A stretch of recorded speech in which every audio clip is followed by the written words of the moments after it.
अस्सलाम वालेकुम नाजरीन, आप सभी दोस्तों को हम काइक टीवी पर खुशामदीद कहते हैं। ड्रामा सीरियल मेरा रब वारिस के नेक्स्ट एपिसोड नंबर 35 में आप सभी दोस्त सीखेंगे कि हारिस यहाँ पर किसी अपने दोस्त से मिलने के लिए गया होता है और वहाँ पर उसे अपनी गलती का पछतावा हो रहा होता है। अपने दोस्त से कहता है कि मैंने कभी भी ये नहीं सोचा था कि मुझे उसके बगैर जिंदगी गुजारनी पड़ेगी, यानी कि वो कहता है कि आयशा के बगैर मुझे जिंदगी गुजारनी पड़ेगी, मैंने ऐसा कभी तसव्वुर भी नहीं किया था।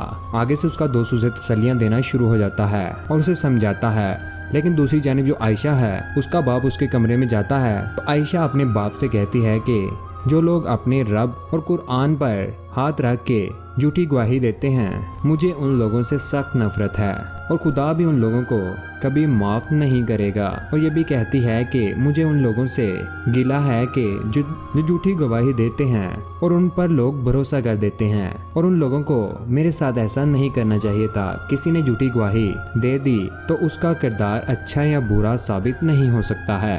उसका बाप आगे से खामोश रहता है और आयशा को कोई भी जवाब नहीं देता, लेकिन आयशा रोती रहती है और अपने बाप को अपने दुख सुनाती रहती है। दूसरी जानब आप सभी लोग देखेंगे कि निम्रा जैसे अपने घर वापस चली जाती है तो फैजी को पता चल जाता है कि हारिस और उसके घर वालों ने आयशा पर कितनी बड़ी तोहमत लगा दी है, उसके किरदार पर उंगली उठाई है। फैजी को बहुत ज्यादा गुस्सा आ जाता है। वो निम्रा से कहता है कि मैं तुम्हें अपने घर में एक भी मिनट बर्दाश्त नहीं कर सकता, तुम्हें मैं आज और इसी वक्त इसी घर से और अपनी जिंदगी से निकाल देना चाहता हूँ। जैसे फैजी की माँ फैजी को कहती है कि फैजी तुम ये क्या कर रहे हो, तो आगे से गुस्से में फैजी अपनी माँ को कहता है कि अम्मी आप इस फैसले से दूर ही रहें तो ही बेहतर रहेगा, क्योंकि ये जो कुछ भी हो रहा है ये सिर्फ और सिर्फ आपकी ही मकारियों की वजह से हो रहा है। आपने कहा था खामोश रहना है, किसी को कुछ बताने की जरूरत नहीं है, और सिर्फ आप ही की वजह से आज आयशा और मेरी जिंदगी में ये बौछार आई है।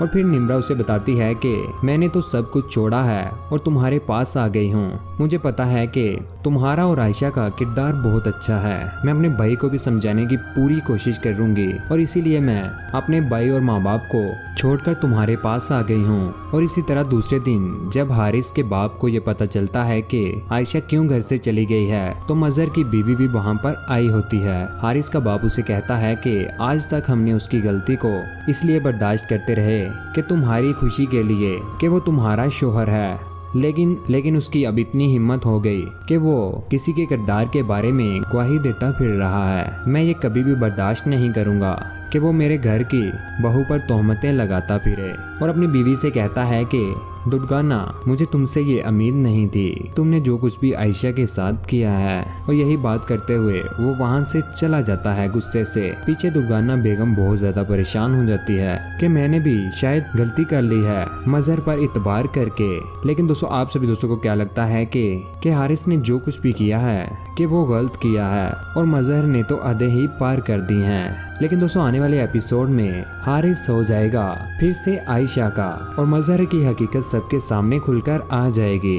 लेकिन दोस्तों आप सभी दोस्त क्या चाहते हैं, क्या हारिस और आयशा को जल्द मिल जाना चाहिए और मजहर का क्या अंजाम होना चाहिए? अपनी कीमती राय का नीचे कमेंट सेक्शन में जरूर इजहार कीजिएगा। वीडियो को लाइक कीजिएगा और हमारी वीडियो आप सभी दोस्त अपने सभी दोस्तों के साथ जरूर शेयर किया करें। चैनल पर अगर नए हो तो चैनल को सब्सक्राइब करने के बाद बेल का बटन जरूर दबाइएगा। उसका फायदा ये होता है फ्यूचर में हम कोई वीडियो डालेंगे वो आप तक जल्द पहुंच जाएगी। अपना ख्याल रखिएगा, दुआ में याद रखिएगा। अल्लाह हाफिज, अल्लाह निगहबान।